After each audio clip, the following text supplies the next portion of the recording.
Welcome to Riding with Ridley. We're here to back up today. So there's quite a few steps to take, and there's a few activities that you can do to help backing up, because at first it's going to be a little challenging.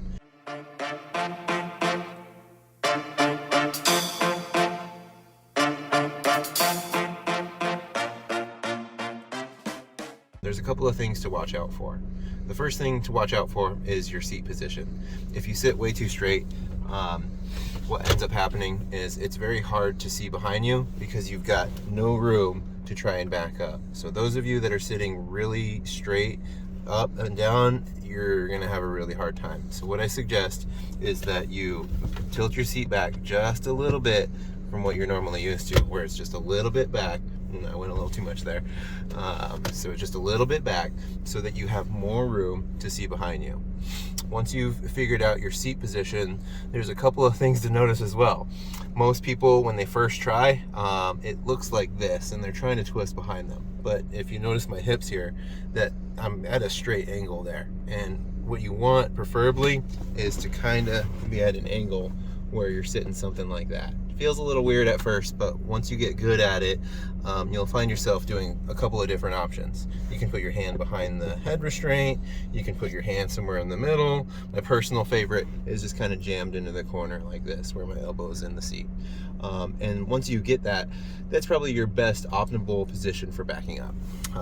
Then eventually down the line, you might even sit yourself up like this, and that one's even better, because people that do that, they can see way behind them. And yeah, my seat adjusted a little bit. So sitting up, my bottom is literally off of the seat at this point. It's a little uncomfortable, but the people that get to that position end up being the best at backing up. So there's a couple of things that you can do.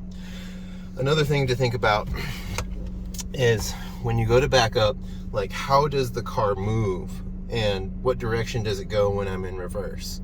And so we're going to do a quick demonstration about what does it do when you shift from drive or to reverse. So something to discover for your steering, because a lot of people get confused on what direction to steer when you're in reverse. So here's how you discover it. First thing, turn your wheels all the way in one direction. Preferably have nobody around you, obviously. And so when I'm in drive here, when I turn my wheels right, the front end goes right. So here's a little example.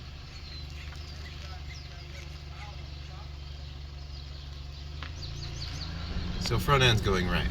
But if I shift to reverse, the back end goes right instead of the front. So that's the way we think of that. My wheels are still turned right, the back end is now gonna go towards the right.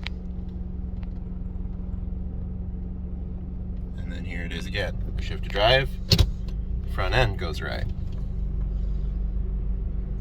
So you can think of a half moon. Front end goes right, back end goes right. It just depends on what gear you're in. So the easy way to think of that, in drive, your steering wheel controls the front. In reverse, your steering wheel controls the back. So that's how you're gonna figure out which way to steer that wheel. Okay, so eventually what you wanna get to the level of is being able to look straight back out the rear window and backing up. And I'll show you an example here. So I can back up, I see the curb behind me, and I could purposely go towards it and then straighten with it at some point. But for those beginners, that's going to be really tough for you, because at first it's going to look really weird. It's going to be hard to tell if you're straight or not. So there's a cheater method at this.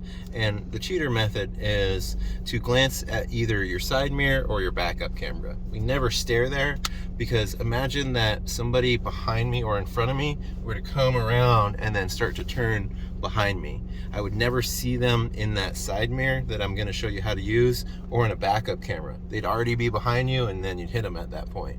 Whereas if I'm looking over my shoulder, I can kind of see the that side over there on the left side just by doing this. I can see there's a wall over there, a car just went by, and notice I didn't have to directly look at that. That's why when you go to take your DMV drive test, that they want you to look over the shoulder, because I can kind of see through that side window. If somebody was to come that way, I could tell that they're going to enter behind me, and I just stop. So that's the reason why you're not allowed to use your backup camera to back up, or your side mirror. You have to mainly watch rear as you back up.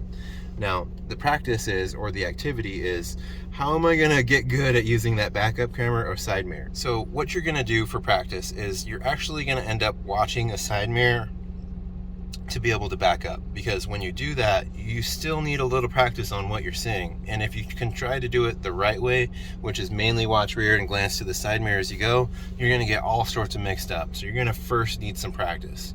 Remember, when you go to practice, to make sure that you've looked all the way around you before you try to move, and then practice. Make sure that your passenger is also keeping an eye out for you, so that if something does show up while you're practicing, that they can just tell you to stop. So keep those things in mind before you try this next activity. So the activity is you're gonna watch this mirror just like we're doing right now. And you'll begin to back up, and we purposely wanna go a little bit off angle to see what it looks like. So there's the edge of my car, no longer parallel with that curb. I'm going out into the street at this point. So to fix it, I gotta steer the other way and try to keep the edge of my car parallel. And so there's my car parallel with that curb. Now I purposely want to go towards it to create some less space there. And so there's going towards the curb. You can start to see the edge of my car is getting pretty close to that curb. And I'm just waiting to get really, really close to that. And then that's what straight looks like right there. So there's an example of backing up and using that side mirror to figure out, am I straight with that curb as I back up? So once you get good at using that side mirror to back up and staying straight with the curb, the next goal is to do it the correct way. The correct way is, before you back up, after you've shifted to reverse and you do a 360 search, you now know what's around you, and that's your best goal. So the way that we're supposed to do this is we mainly watch rear as we back up, and then I glance towards the mirror to see if I'm straight. So I watch rear, glance towards the mirror. I watch rear, glance towards the mirror. I watch rear and glance towards the mirror. And so that's your overall technique. Don't get it reversed. Don't watch the mirror and only glance front. That's the incorrect way, because somebody will eventually turn behind you, and or a pedestrian will cross behind you as well. And at that point you run them over. So don't watch your backup camera or your side mirror, and you'll be more successful at backing up. Your end result, where you should be, is you won't need that side mirror eventually. What you want to do is, once you know you're straight in that side mirror, you also look for straight behind you. And one day, after repetition, doing it over and over and over again, it'll click for you and you'll be like, oh, I can finally see straight.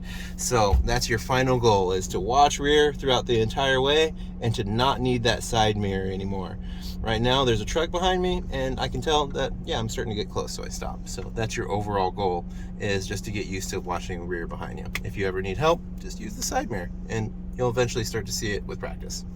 There you go.